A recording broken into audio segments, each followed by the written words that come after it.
Vous voyez encore toujours les serpents comme sombres, froids, parfois dégoûtants.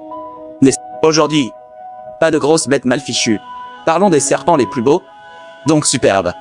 Vrais chefs-d'œuvre vivants, ciselés par la nature, comme des bijoux. Ne te planque pas sous la couette. Ceux d'aujourd'hui, bon, font oublier peur. Tu en feras un fond d'écran. Préparez vos genoux. On lance une claque visuelle. Attention, l'épisode d'aujourd'hui peut révéler la vérité et vous secouer fort. Le prochain est du genre, je suis beau, mais je peux vous envoyer 6 pieds sous terre. C'est le serpent corail à longue glande des forêts tropicales d'Asie du Sud-Est. Au mot serpent corail, les initiés frissonnent déjà. Rien qu'à l'entendre. Oui, il est mortellement venimeux. Pourtant son look est trop séduisant. Son corps est d'un bleu électrique profond et mystérieux. Tandis que sa tête, sa queue et son ventre sont d'un rouge sang éclatant. Ce rouge bleu, en mode audacieux et avant-garde. Dans la nature, c'est l'avertissement clair du roi des enfers. Signé mort, couleur d'alerte. Elle avertit les prédateurs. Je suis toxique. Restez loin. Ne me touchez pas. Sinon vous mourrez. Point. Son trait le plus fou, c'est sa glande à venin. Chez les vipères, elle est derrière la tête. Ici, elle est énorme. Pouvant courir sur un quart, voire un tiers du corps, on dirait qu'il transporte un énorme arsenal chimique. Une seule morsure. Tout de suite, et sa neurotoxine frappe ton système nerveux, te tord de spasmes. Comme sous une décharge, puis tu meurs sans même savoir pourquoi. Comme il vit isolé et très craintif.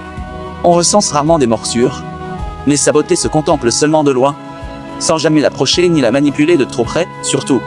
Si le corail à longue glande met le rouge et bleu, celui-ci porte le bleu au maximum absolu, lui. Sur l'île indonésienne de Komodo, oui, bien sûr, celle des dragons préhistoriques, vit une vipère venimeuse d'une beauté irréelle, la Trimeresurus insulari. On imagine la vipère bambou verte? Non, mais celle-ci change. On dirait un rescapé d'Avatar, toute bleu lagon étouffant, presque bleu Tiffany, chic, vraiment, comme si elle venait d'un autre monde. Ce bleu n'est pas teint. Il résulte d'une mutation génétique rare ou d'une adaptation locale.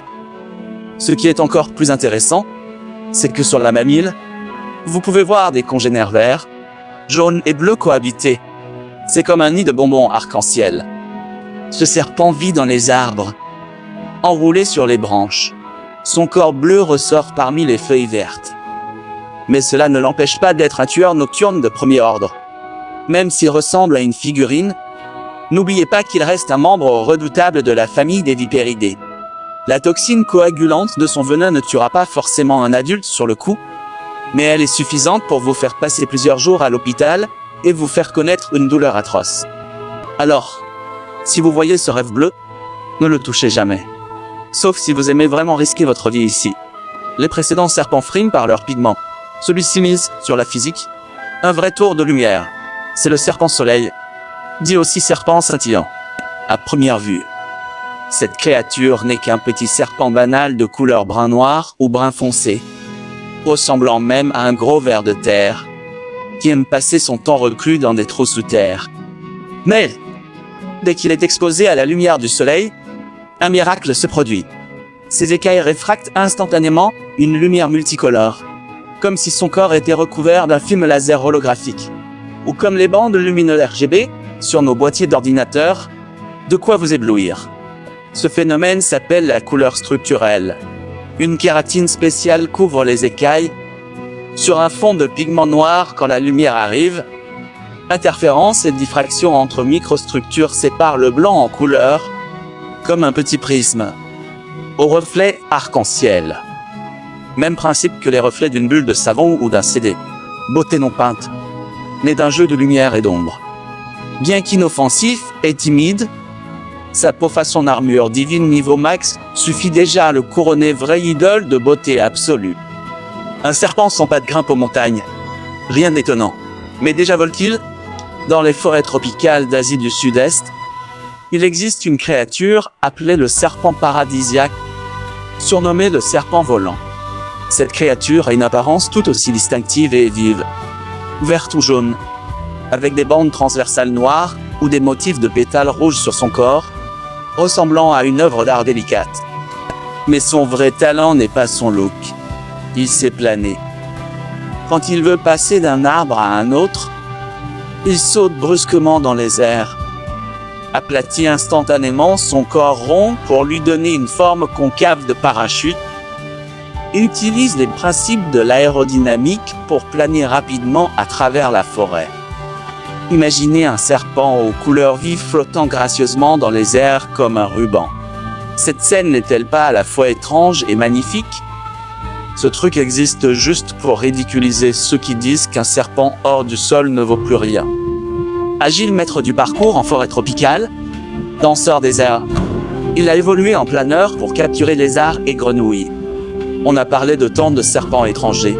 En Chine, avons-nous un joli champion à présenter? Bien sûr qu'il y en a.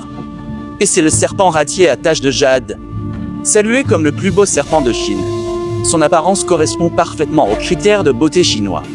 Sa couleur de fond est généralement un jaune noble ou un orange vif, et son dos est soigneusement incrusté de motifs en losange avec un centre blanc et des bords noirs. Ces motifs ressemblent à des morceaux de jade doux incrustés sur de l'or, évoquant à la fois les textures des jades anciens et les motifs délicats de la broderie de Suzhou. Nom élégant, serpent beauté ou dragon ceinture de jade, couleuvre tachetée de jade. Non venimeuse, assez douce en général, mais mort quand on l'énerve. Dans le monde des reptiles, il est populaire, mais il est fragile. Exige chaleur et humidité élevée, une vie de luxe. Hélas, trop beau. Il a été beaucoup capturé autrefois, puis l'habitat a été détruit. Aujourd'hui, le voir à l'état sauvage est bien plus rare qu'avant dans nos régions. Comme une beauté classique recluse, on l'admire de loin, sans jamais la profaner. Voici un style différent, pas de couleurs vives, dark fantasy, c'est le dragon serpent. Dis-le. Nom scientifique, Zonodermus javanicus. Sombre. Ce truc ne ressemble pas au serpent moderne, plutôt un fossile vivant venu du passé, millions d'années. Il est entièrement gris foncé ou noir, et le plus étrange est qu'il a 3 rangées d'écailles saillantes sur le dos, comme la carapace d'un crocodile ou l'échine d'un dragon légendaire. Sa peau n'est pas lisse au toucher, mais rugueuse comme du papier de verre. Cette structure unique en forme de quille lui donne une apparence pleine de mystère et de puissance. Malgré le nom dragon serpent, c'est un octambule timide, caché dans des feuilles humides ou près des ruisseaux, et la nuit il pêche petits poissons et crevettes. Et elle est aussi difficile à élever, meurt vite en captivité, renforçant son mystère. En le voyant, on se demande vraiment si nos ancêtres ne se sont pas inspirés de son apparence pour dessiner les dragons. Enfin, tournons notre regard vers l'Amérique du Nord pour découvrir un arc-en-ciel en voie de disparition. La couleuvre de Californie à flanc rouge. Si les serpents précédents étaient monochromes ou bicolores, celui-ci porte carrément la palette de couleurs sur lui. Son dos est parcouru de rayures vives rouges, bleues, noires et jaunes.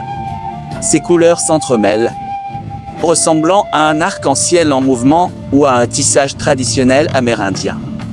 Surtout sous le soleil de Californie, l'impact de ces couleurs est tel qu'on ne peut en détacher les yeux. Mais cette histoire prend une tournure triste. Ce serpent d'une beauté époustouflante est maintenant l'une des espèces de serpents les plus menacées au monde. Pourquoi? Parce que les humains ont jeté leur dévolu sur leur territoire.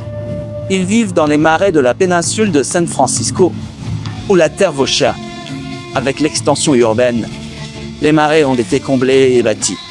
La pollution de l'eau s'ajoute, et les grenouilles taureaux invasives mangent leur nourriture, les grenouilles à pattes rouges, voire de jeunes serpents, faisant chuter ces arc-en-ciel vivants. Aujourd'hui, la couleuvre de Californie à flanc rouge a été classée comme espèce en voie de disparition au niveau fédéral. C'est comme un trésor rare qui se brise lentement sous nos yeux. Si nous n'agissons pas, nos descendants ne verront cette beauté qu'en photo de musée. Voilà. Le concours de beauté des serpents s'achève ici pour aujourd'hui. Dernier devoir. Choisis un pouvoir de serpent. L'aura d'invisibilité du serpent soleil. Ou plutôt les ailes planantes du serpent paradis. Laissez un commentaire ci-dessous. Et à la prochaine.